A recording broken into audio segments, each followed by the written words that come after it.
Goranboy rayonunda 1986-cı il təvəllüdlü Sərdar ailə münaqişə sistemində yaranan mübahisə zamanı atası Əlvana xəsarət yetirib. Hadisə bu ilin yanvarın 27-sində rayonun kəndlərindən birində baş verib. Sərdar həmin gün saat 15:30-da kənddə yerləşən fərdi yaşayış evinin həyətində ailə münaqişə sistemində aralarında yaranmış mübahisə zamanı əlində olan mətbəx bıçağı ilə atasının sol sağrı nahiyəsindən vurub. Hadisəni törədən Sərdarın barəsində Cinayət Məcəlləsinin 128 qəsdən sağlamlığa zərər vurma maddəsi ilə ittiham elan edilib. İş üzrə ifadə verən təqsirləndirilən şəxs ona elan olunmuş ittiham üzrə özünü təqsirli bilib. O ifadəsində göstərib ki, rəsmi olaraq heç bir yerdə işləmir.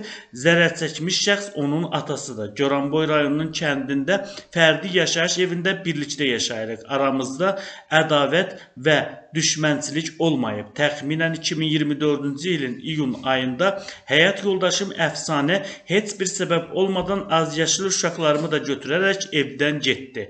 Lakin arvadım ilə danışaraq azyaşlı uşaqlarımı evə qaytarmasını bildirsəm də uşaqları mənə vermədi deyə o ifadəsində göstərib. Təqsirləndirilən şəxs qeyd edib ki, yanvarın 27-sində saat 15:30-da sərxoş vəziyyətdə evə gəlib. Evdə olan zaman atam olduğum otağın qapısını açdı, mənə qarşı nalayiq ifadələr işlədərək həyat yoldaşımı gətirməyimi dedi. Mən isə arvadımın yüngül həyat tərzi keçirdiyini, buna görə də onu evə gətirməyəcəyimi dedim. Bunun dedikdən sonra atam mənim və arvadımın ünvanına nalayiq ifadələr işlətdi. Mən də bundan sonra atamın üzərinə getdim. Boyun nahiyəsindən tutaraq badalaq fənni ilə yerə yıxdım. Bu zaman anam mənə qarşı nalayiq ifadələr işlətdi. Mən bu səbəbdən yenidən əsəbləşdim və evə daxil oldum. Masanın üzərində olan mətbəx bıçağını götürdüm və yerdə yıxılı vəziyyətdə olan atamın sol yan nahiyəsindən bir neçə dəfə bıçaqla vurduqdan sonra evə girdim. Anam isə Daxili İşlər Nazirliyinin 102 qaynar xəttinə zəng edərək hadisə barədə məlumat verdi, deyə təqsirləndirilən şəxs qeyd edib.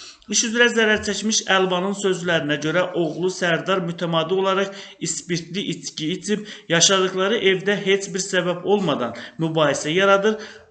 Hadisə günü saat 15:40-da yaşadığımız evdə olduğumuz zaman Sərdar sərxoş halda gəldi. Gələn zaman özü ilə gətirdiyi arağı içərək sərxoş oldu. Sərxoş halda mənimlə və anası ilə mübahisə yaratdı.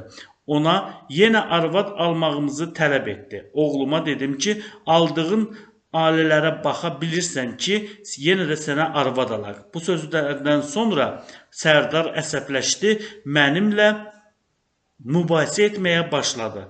Otaqdan götürdüyü böyük mətbəx bıçağı ilə üzərimə gəldi. Badalaq fənni ilə ayağıma vuraraq məni yerə yıxdı. Əlində olan bıçaqla qəsdən sol yan nahiyəmə 2 yerdən vuraraq mənə xəsarət yetirdi.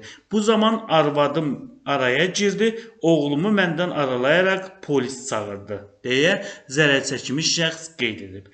Bu cinayət işinə Goranboy rayon məhkəməsində baxılıb, məhkəmənin hökmü ilə təqsirləndirilən şəxs 10 ay müddətinə azadlığın məhdudlaşdırılması cəzası alıb, təqsirləndirilən şəxsin üzərinə daimi yaşayış yerini axşam saat 23:00-dan növbəti gün səhər saat 07:00-dək tərk etməmək, elektron nəzarət vasitəsini gəzdirmək və həmin vasitənin işlək vəziyyətdə saxlanılması üçün ona xidmət etmək, Goranboy rayonunun hüdudlarını tərk etməmək, müvafiq məhkəmə qərarı olmadan yaşayış yerini dəyişdirməmək, habelə cəzanın icrasına nəzarət edən orqanı, iş və ya təhsil yerinin dəyişdirilməsi barədə əvvəlcədən məlumatlandırmaq vəzifələri qoyulub. Bundan başqa, Abşeron rayonunda 1984-cü il təvəllüdlü Əhməd ailə münaqişə sistemində yaranan mübahisə zamanı həyat yoldaşı könüllə xəsarət yetirib. Hadisə ötən ilin noyabrın 8-də rayonun Masazır qəsəbəsi Qurtuluş 93 yaşayış kompleksində baş verib. Füzuli rayon sakini Əhməd həmin gün gecə saat 1 radələrində ailə üzvləri ilə birlikdə yaşadığı evdə arvadı könlünün ona həmin vaxtı evə gec gəlməsinə görə irad bildirməsindən əsəbləşib.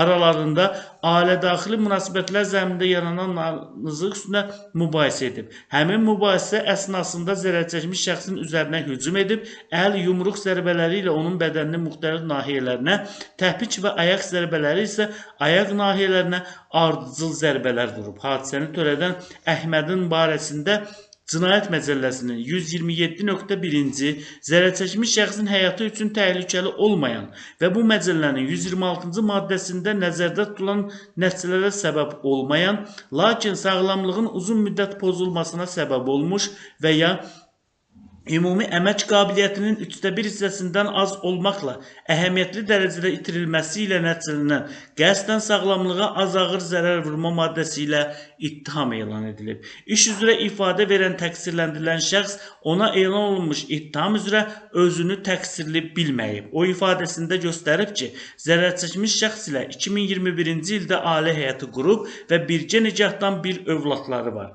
Könüldən əvvəl 2015-ci ildə Məlahət ilə ailə həyatı qurmuşam. Həmin nikahdan 2016-cı il təvəllüdlü Nərmin adlı qızım anadan olub. Məlahət ilə 2019-cu ildə Beyləqan rayon məhkəməsinin qərarı ilə rəsmi qaydada boşandıq, deyə o ifadəsində göstərib.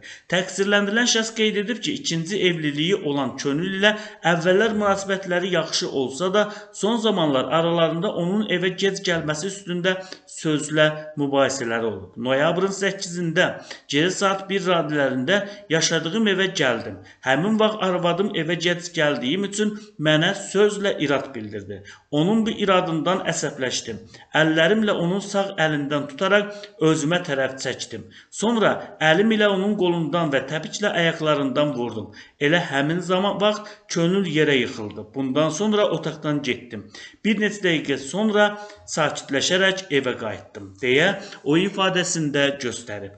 Bu cinayət işinə Abşeron rayon məhkəməsində baxılıb, məhkəmənin hökmü ilə təqsirləndirilən şəxs 1 il 8 ay müddətə azadlığın məhdudlaşdırılması cəzası alıb, təqsirləndirilən şəxsin üzərinə yaşayış yerini saat 23:00-dan 07:00-dək tərk etməmək, elektron nəzarət vasitəsini gəzdirmək və həmin vasitənin işlək vəziyyətdə saxlanılması üçün ona xidmət etmək, Bakı şəhəri və Abşeron rayonunun ərazi hüdudlarını tərk etməmək, məhkəmə qərarı olmadan yaşayış yerini dəyişdirməmək, cəzanın icrasına nəzarət edən orqanı iş yerinin dəyişdirilməsi barədə əvvəlcədən məlumatlandırmaq vəzifələri qoyulub.